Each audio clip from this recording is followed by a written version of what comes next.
Okay, so in a previous part of this video series, I talked about eliminating variables strategically, and there's more than one way to do it strategically, but you just don't want to like eliminate variables randomly. So you want to eliminate variables so that you can go from three equations, three variables, to two equations, two variables. So you want to eliminate the same variable in two in your two new equations. So if we look here, we got one equation with x, y, and z, one with just y and z, and one with just x and y. So there's different ways you could do this, but since I already have this equation with just y and z, and I notice in my top and bottom equation, I have opposite coefficients with x, all I'm going to have to do here is take this, and there's one equation, and I'm good with just y and z, and then I could just add the top and bottom equation together and eliminate my x's.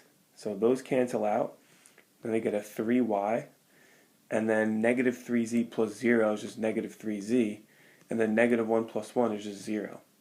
Alright, and then you could simplify that by dividing everything by 3, and we get y minus z is 0, which happens to be the same equation as this one over here, which means that there's going to be infinite solutions.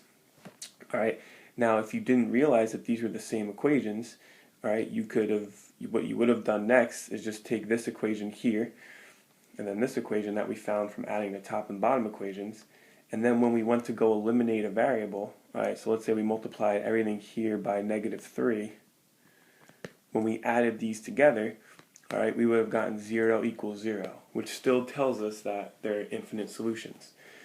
Okay, so what do we do then? Well, we know there's infinite solutions. Now we want to express those solutions, because express them in terms of x, y, or z. Just because there's infinite solutions doesn't mean every point works, but there's a certain format where these points work. Alright, so what do I mean by that? Alright, so once we know that there's an infinite amount of solutions, we're going to take our equation with two variables and put one in terms of the other. Alright, so by adding z to both sides, I get y is equal to z, which means in our final answer, on our ordered triple, like whatever goes here, so let's put like just an uppercase B, whatever number's here has to also go there. Alright, so if this is x, y, and z, alright, x, y, and z have to be the same thing. So like if y is 1, then x is 1. Alright, if y is 2, then x is 2. Alright, so that's what that tells us. Y and z are equal. So if we want to put everything in terms of, let's say, y, so far our answer is going to be blank y, y. Okay, now we have to figure out what x is in terms of y. And to do that, we could just take one of our original equations, and we can either take this one over here. I did not mean to use that.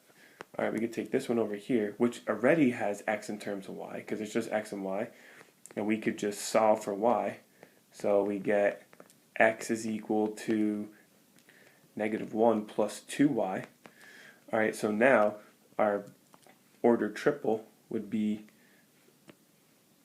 negative 1 plus 2y, comma y, comma y. Alright, you could have also taken this top equation here and just replaced z with y, because z is equal to y.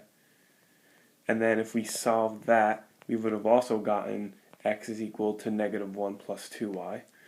Okay, so that is one way to express our answer. Alright, right here.